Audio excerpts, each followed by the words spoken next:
Okay, so we are recording this session, and I'd like to welcome everyone today to Reynolds Company's user group online seminar. Today's topic is integrated power and process update. So it's an interesting topic today. We're actually combining several of the different Rockwell technologies into a singular system architecture. So hopefully it's a little bit different than what our normal topics we have on the user groups. So looking forward to it today. Go ahead and move to the next slide, please. And as a recap, we do these user groups every month, and we do typically a tech talk every month as well, most of the time. This is kind of a slide, just shows you what some of the topics we've had this year, and all of these topics are available through reynoldsonline.com, through our website.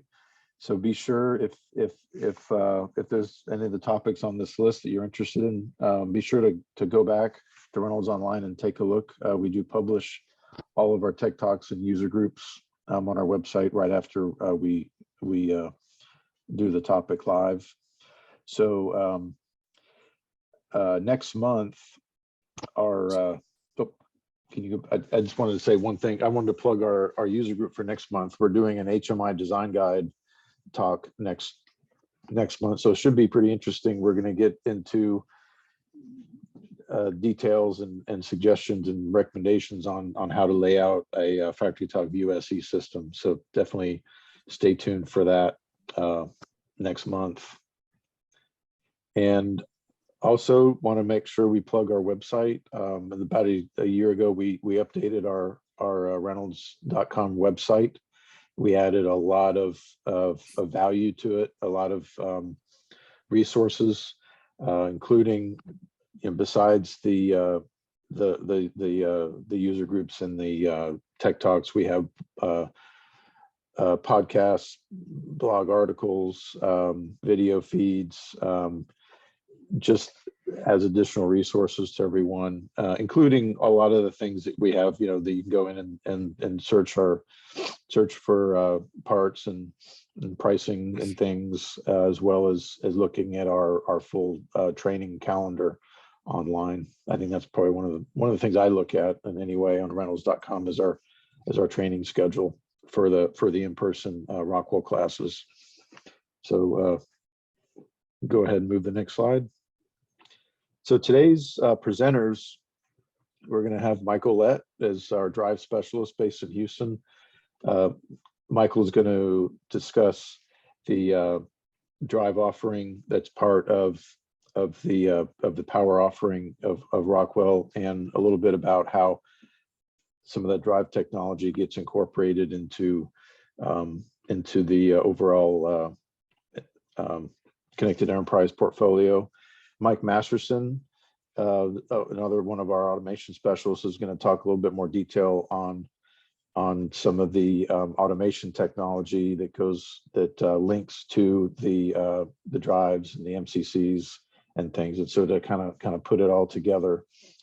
But before we get started, I want to do a real quick overview of what integrated power and process means to us and Rockwell. So if you think about a process system, whether it's a DCS or whether it's a smaller control and HMI system, typically you've got the process IO handled by the Logix controller, and then the power side, whether it's MCCs or switchgear or standalone drives, typically those remain somewhat isolated in the overall application and the process application, even though they are an integral part of running the process. So you've got to have your motors and things operating properly. And so what Rockwell brings to the table is the ability to really deeply integrate the power side of your process or of your facility with the running of the process itself. And so that's what we're going to really kind of focus on today. We're going to give a little bit of background on what's new with PowerFlex drives and some of the features that you can have and connectivities and those kinds of things. And then, you know, an overview of Rockwell's MCC lineup, the IntelliCenter. And then we're going to talk a little bit about what's going on in switchgear automation with the IEC 1610850 standard for communication, and how Rockwell handles that and makes that, again, an integral part of the overall process system or your automation system. So the highlights here, in a single platform, you know, you can control your process and you can do all your monitoring and diagnosing and maintaining of your full power portfolio, as well as your full archiving, visualization, reporting, etc. So that's what we're really going to talk about. That's why we came up with this idea today to kind of blend these multiple technologies in one talk. And with that, I think I'm going to hand it over to Michael Olette. He's going to talk about drives. Hi there. Hey, this is Michael Olette. I'm the drive specialist for medium voltage and low voltage drives in the Houston office. I also cover the Pasadena office as well, and it gets to give that a little exposure. But we do a lot in the ship channel and for drives, again, medium and low voltage. The main thing we're here to talk about today is a PowerFlex 755 TS. This is in addition to the family. It enhances the offerings of the 750 series. Some of the things that the TS brings to us are that it's scalable. It'll fit in some of the similar footprints of what the other drives already do, the 750 series. Smart real-time operations, real-time intelligence. We also have safety, like SIP safety and SIP motion with this drive. Some of the later versions of the 755 series also had some of these features. But the 755 TS brings that to us. Can also do the SIP security, I had mentioned that, and SIP motion, the kind of industrial protocol. But we'll get into more of these details as we go through. This drive offers an enhancement in the temperature rating of the drive. The 755 or 750 series was 40 C. We could derate, get 50 C out of it. We're actually we can actually get up to the 60 degrees C now, and we can also derate to do some other things. I know we've done a lot over in some of the West Texas area as well, which has been proven. So we've done some things even without air conditioners over there, which is at the request of some of our customers. This drive also comes in IP. It can be put in other enclosures as well, but as a standard offering, we have the NEMA 1, which you're seeing in the image here. Then we also have what I call the skin tight. It's a NEMA 12. Also gives you a flange mount if you want to put it out the back of the enclosure for cooling. This drive also offers a fiber optic interface card, which you can synchronize multiple drives together. Say if you have a web application, kind of like you would a servo system, you can sync through a fiber optic high speed fiber connection. Yeah, we can move on. Next slide. Yeah, right now this drive you can purchase it right now in a 480 volt up to 100 horsepower, but it will be going to 400 horsepower soon, and it will, after that, it'll be going much larger than that. I'm sure we'll start seeing, you know, I mean, it's not a real common thing, but some of the 755 series go to 1800 horsepower. So right now it is available up to 200 horsepower as a saleable product, and then we can get in the 400 volt class. We can get a little higher. Again, we offer the 60 C rating. DeviceLogix can be configured in DeviceLogix as far as configuring the drive itself and also integrating it into a Logix controller as well. It does have some functionality internal to the drive that can be used also. So next slide.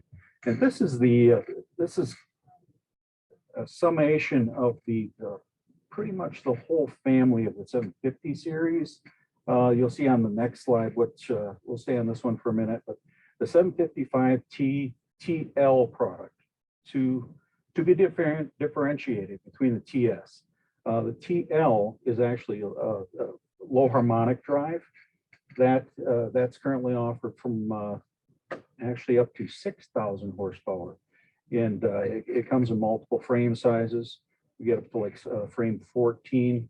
TL is a low harmonic drive. We can meet IEEE 519 right out of the box with that drive. It also offers in the low harmonic family as well, the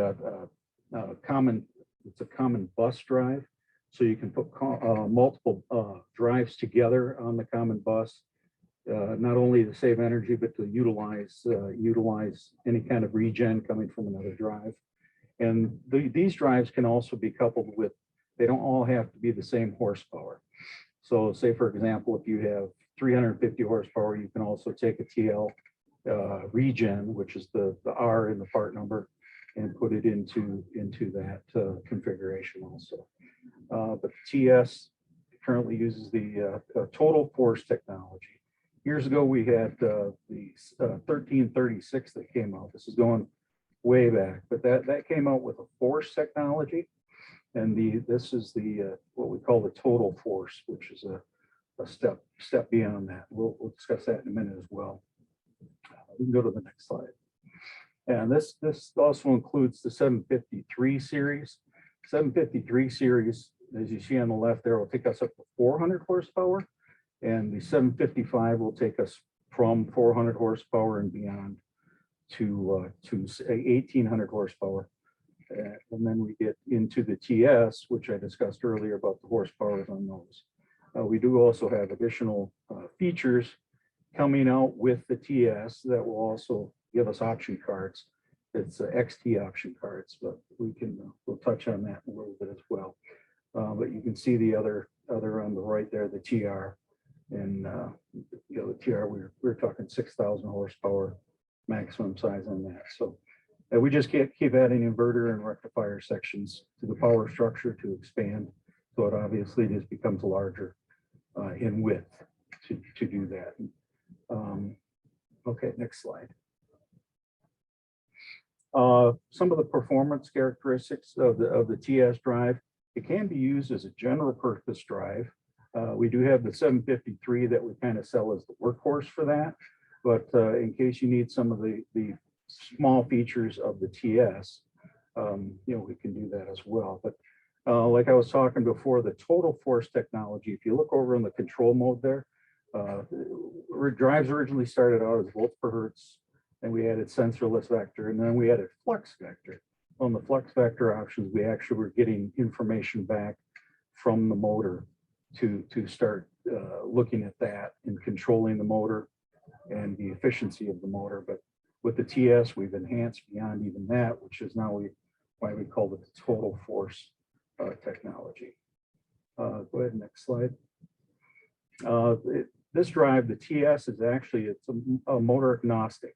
And I say that the 755 series will also work with permanent magnet motors, induction motors,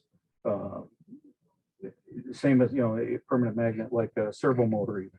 So the 755 family and the 755 TS, which are 6 pulse drives, not to be confused with the TL, which is considered an 18 pulse or better. So this TS is a 6 pulse drive. We'll control multiple motors. Like I said, it's motor agnostic, just for a keyword there. The main thing is this has a rejection disturbance for loads, which helps it identify the load and what's going on with the load, so we can do different things with the drive to increase productivity, decrease downtime, also save on, make it more efficient, and the heat loss, keep the heat loss down as well, which keeps up with our efficiency, high efficiency of our drives. Go to the next slide.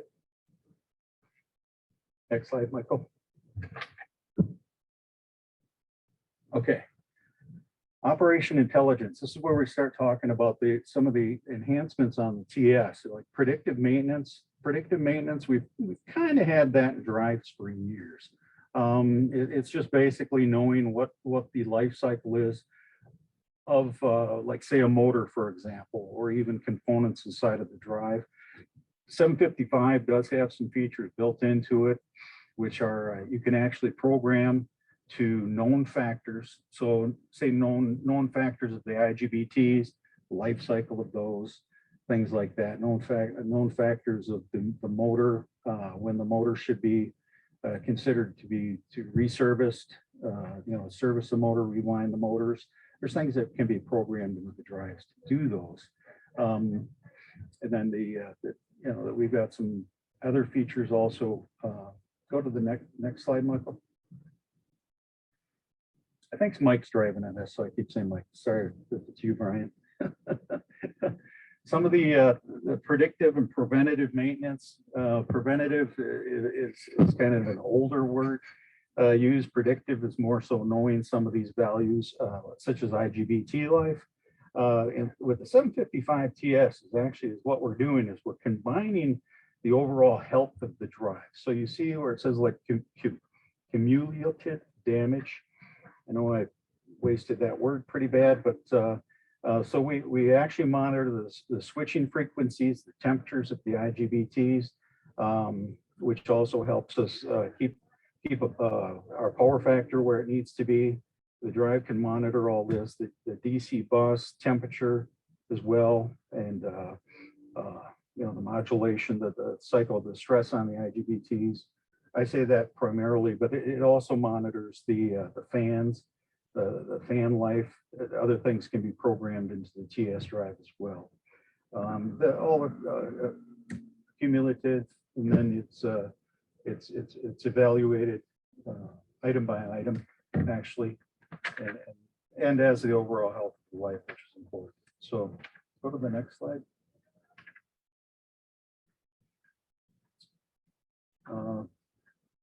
Yeah, there we are.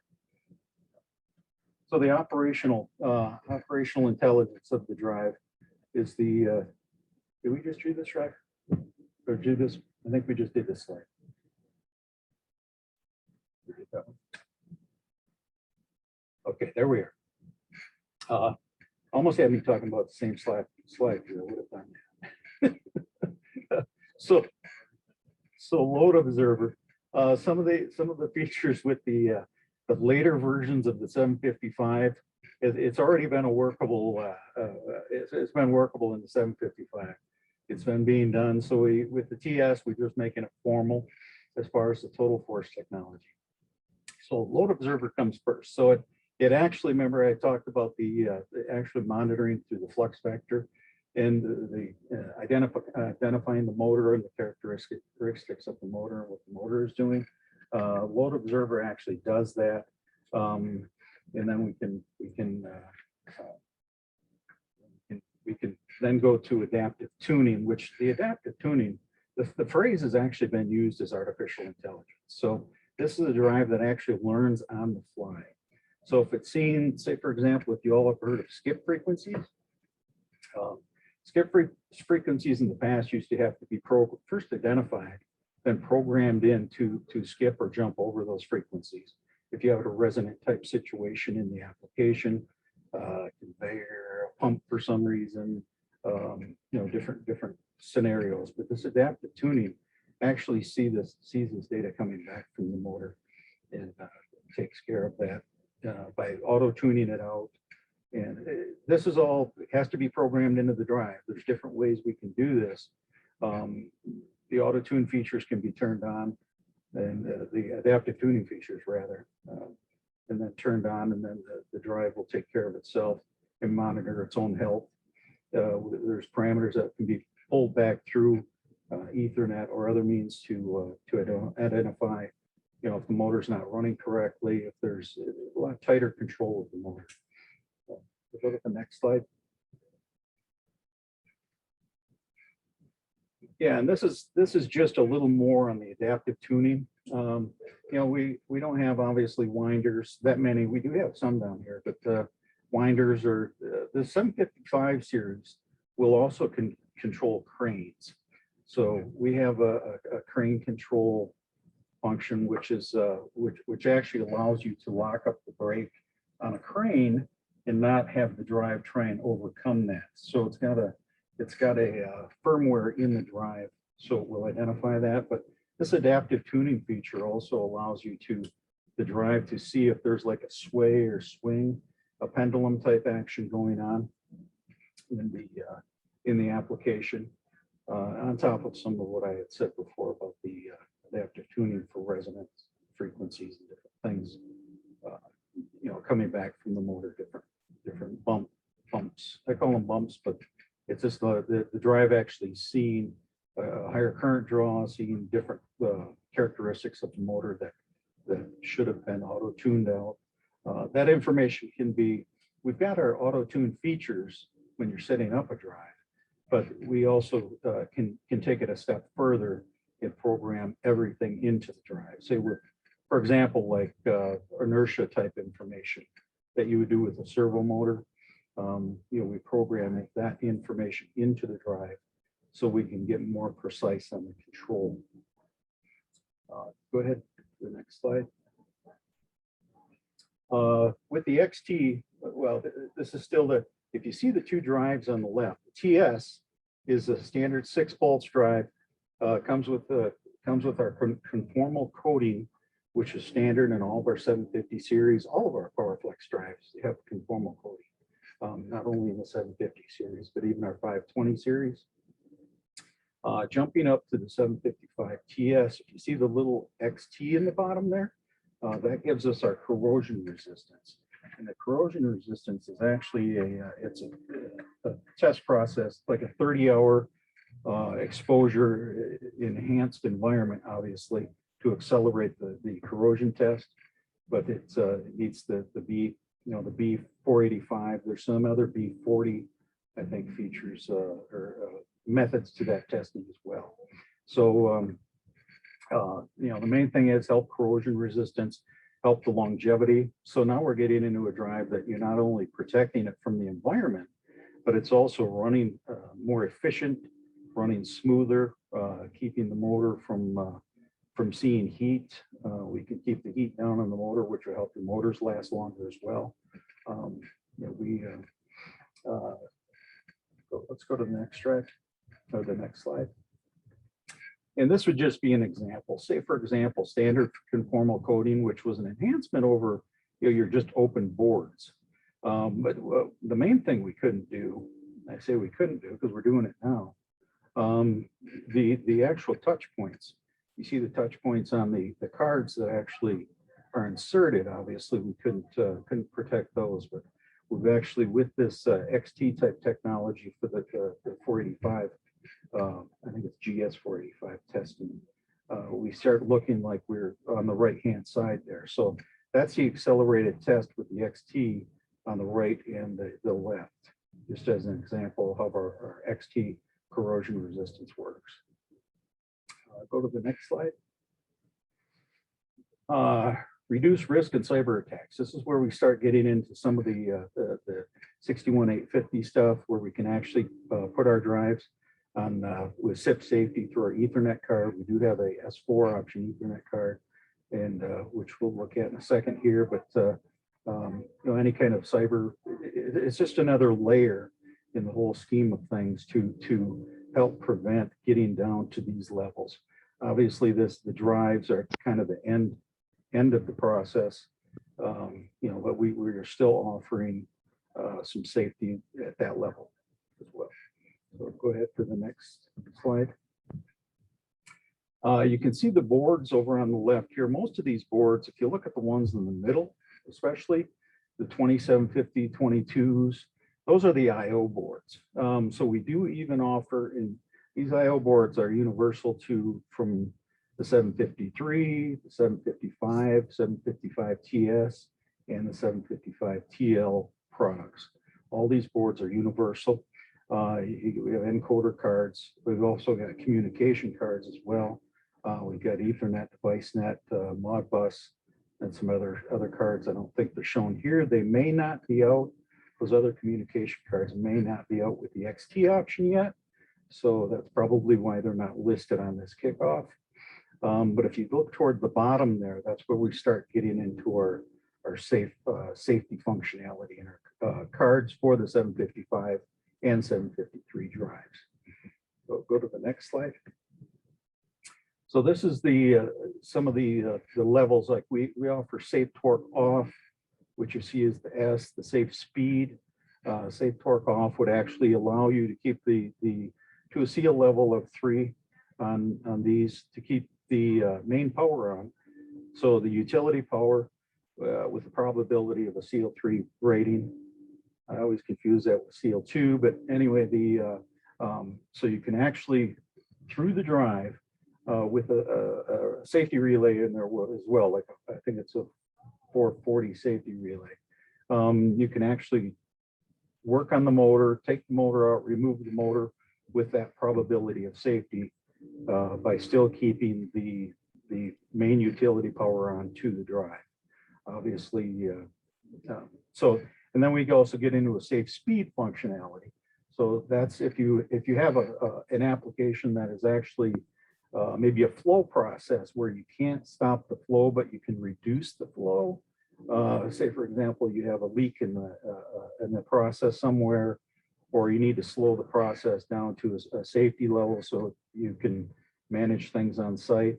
That safe speed option will take you to a pre-programmed safe speed, and also with that probability level of getting you there as well. Then we start moving into this the S3 card.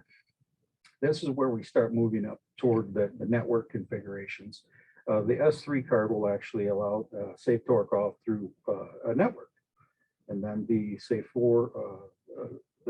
S4 gives you additional functionality to that. But go ahead and go to the next slide.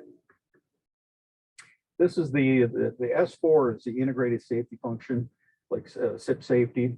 And it also allows you the safe torque off, safe stop, as you can see there. I'm just kind of reading.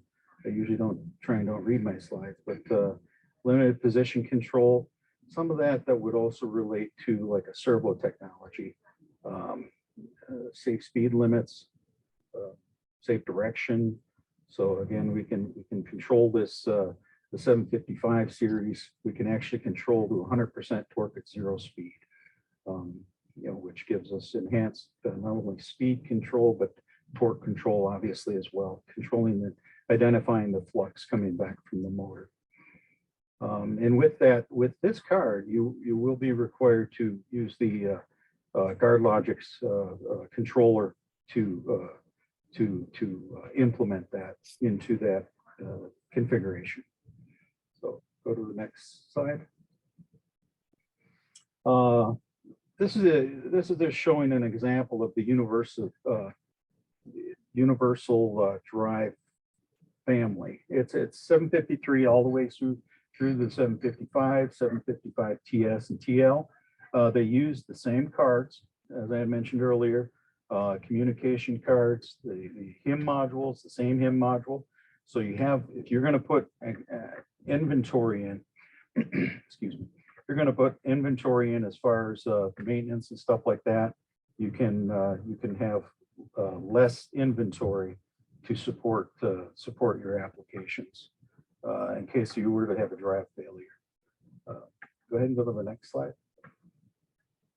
So the 755 series, the 755 TS will go inside, currently fit inside buckets. And I'm not sure to what horsepower. I know we like I had mentioned earlier at the start, we have up to 100 horsepower right now. Those will fit into the motor control center buckets. But some other services that we offer also is the integration drive business. We can actually engineer, design a complete Logix control system with all the architecture in it, right from the drive back through. But this in particular, we do have services, obviously for startup, field service, things like that as well. But engineering services on drive, so we can modify to any configuration. We can do bypass, anything you want, and sell it as a complete assembled package to add value to your whole process. This is just more pointing out that so all of this is included with the 61850 of the motor control centers, also the power gear and stuff as well, where we can put the drives inside of those. The 755 series is also bus connected. So we can do a common bus with the 755 drive. That's frame 8 and larger. So frame 8 and larger, you start getting 400 or 500 horsepower. We can do a common bus for our motor control centers, which would be our 2100 series motor control centers. Go ahead and go to the next slide. With that, Mike, I think I'm going to take over from you. Yes. My name is Mike Masterson. I'm one of the automation specialists with the Reynolds Company. And today I'm specifically addressing how does the power equipment integrate into our control systems? We've been doing it for years, but I want to touch base on how we approach it. So first thing we'll discuss, and Mike helped us out a little bit, our basic building block starts at our motor control centers. Our Centerline 2100's been around for years. If I was the actual engineered products guy, I would tell you it dates back to 1974 or something like that. But the nice thing about it's still basically the same package. Everything is backward. It's designed to be backwards compatible. So you can put, in a lot of cases, older buckets into newer lines. We have some specific bus bar technology that we follow. We include a lot of things like arc resistant latches on the door, along with baffles in the MCC units. And nice thing about it, our MCC package is it's multi-discipline, meaning that we can take full voltage starters, soft starts, or VFDs, and they can all reside in our buckets. Now, taking a look, I want to show you, when we've talked a lot about over the last few months about our DCS systems, or how we approach our process systems. Well, integration with power has always been, and motor control has always been a big part of what we do, because we do it really well. Allen Bradley starters have been around for 100 years. So having them integrated into our control packages is something that we've always done well. So where we have discussed a lot of times our standard DCS type architecture, you can see exactly where our power comes into play. It's one of our selling points is always, besides we're always been good with integration with instruments, safety. We've always scaled well. We have a high available solution, and we also have the reporting infrastructure on the top end, which is nowadays pretty important to have, but we always have had the power part of it. We've been doing networked MCCs for years and years and years, and we are still supporting them, but luckily nowadays we have sort of gotten away from DeviceNet, and we primarily focus on Ethernet IP these days.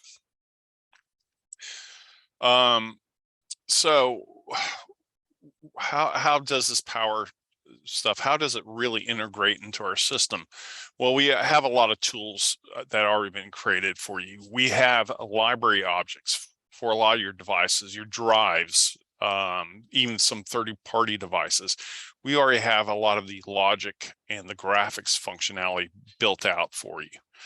We also have standard network guides. If our system is characterized, so if you look at some of our reference architectures or some of our documentation on the system, if you follow that, we know it's going to work because it's already been tested out.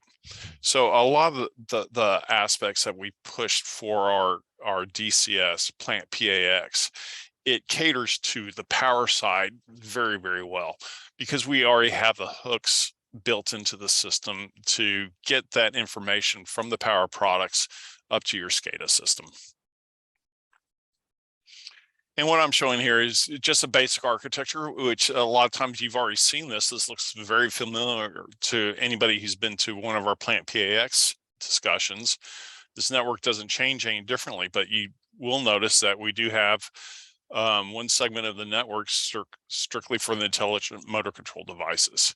You see all right, we also have the IEDs, intelligent electrical devices, and that's where we'll start talking about a little bit about 61850 and how we approach that.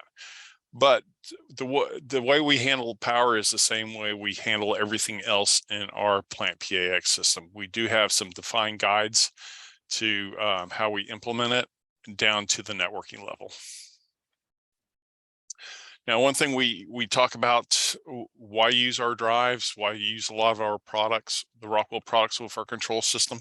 We have very tight integration with our products. One of the things I like to push is our automatic device configuration. This gives the ability to keep the parameters for, let's say, your soft start or your drive actually inside the controller.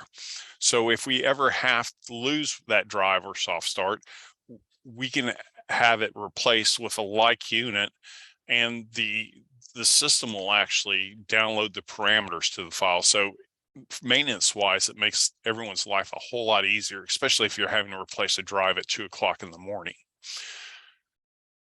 So what I'm showing here, let's see if I can get this to work, is you see the VFD in the center is having some issues.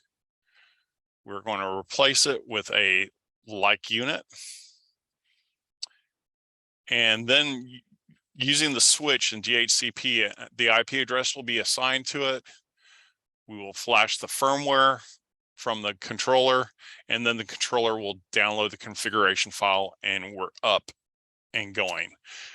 This is something we've been talking about for years, and I can also say probably not a lot of a lot of people are not implementing it, but it really is a great way to for one thing, just troubleshoot your system, but you're never having to look for that configuration file for that drive because you know it's existing in the controller. And some of the other things we have, I'm touched on it briefly. We have add-on profiles for a lot of our devices, like our drives.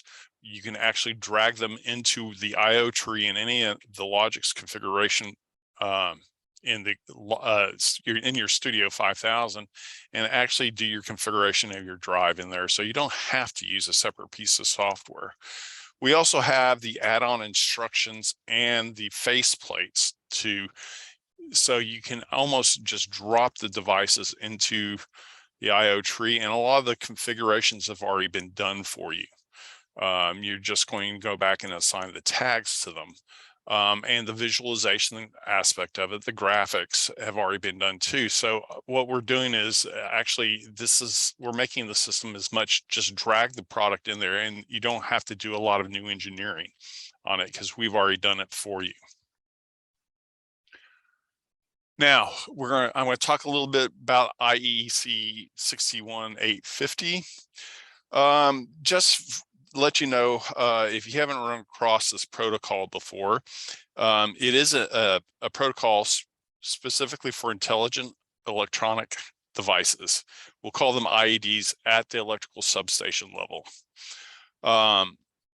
It is a protocol that is actually routed to other protocols such as Goose and MMS, which is manufacturing message specification.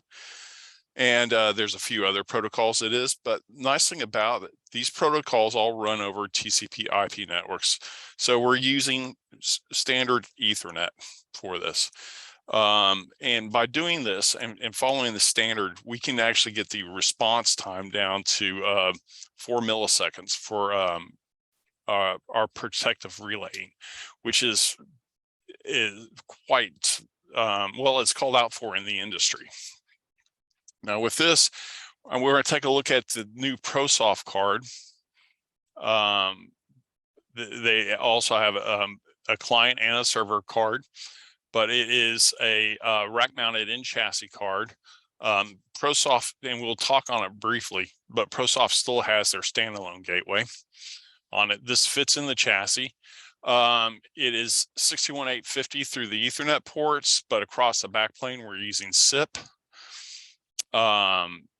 It is programmed and laid out in Logix 5000 Designer. The profile is built into it, so integration is very tight. We do now. Nice thing about it, we can support up to 40 devices using this in-chassis module, which is significantly more than we could do with the standalone gateway. We also support Goose messaging and MMS messaging through this card.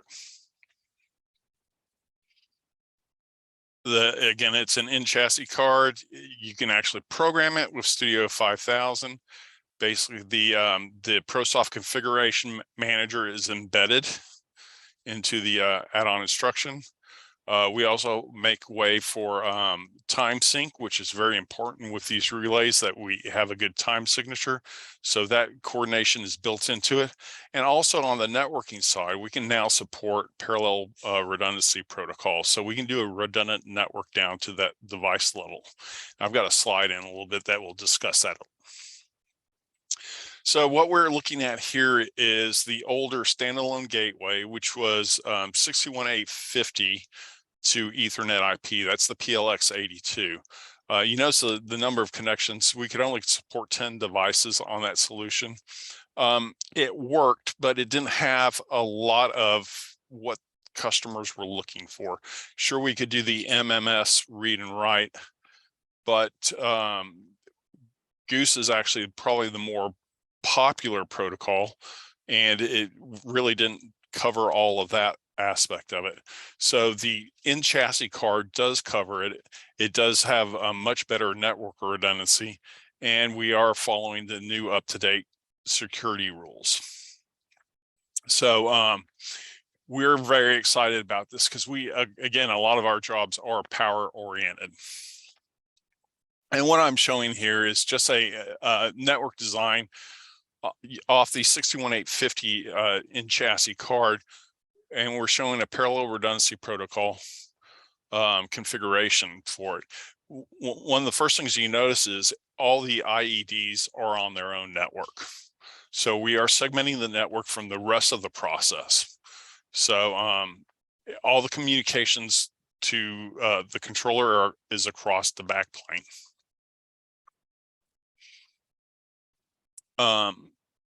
With IEC 6150, we also support multiple vendors. So if you're using GE or Schweitzer, we do have the faceplates and the technology to get that information back into our systems. A lot of the faceplates have been pre-engineered for those specific products. So deployment when adding this goes very fast. And what we're showing here are some of the faceplates that come with PlantPAx. Specifically, we're looking at the 4.6 and the 5.0, but you'll notice we have faceplates for Rockwell, GE, and Schweitzer available. So a lot of this is, again, you're not having to engineer this. This is already built out for you. Now with that, the only other takeaway from the 61850 card I will let you know is, I had something brilliant I was going to say, and I just forgot it. Oh, specifically, you need to be using at least version 32 of Studio 5000. And you have to be using an L8 type controller. So I want to make you aware of that. And currently there's not a card for the ControlLogix system. I just want to make you aware of that also. Now, as we wind up here, I want to make everyone aware that registration for Automation Fair is now open. You can find it open on the Rockwell website. So this is going to be happening in November, the 16th and 17th specifically, and there will also be the process system users group will be the 2 days before that. Registration is open. The Reynolds company will have a packaged hotel package that you can get through us.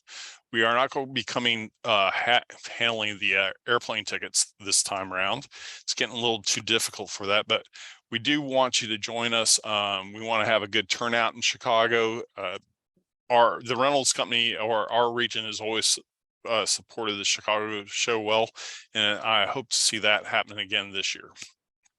And with that, I'll open it up to questions.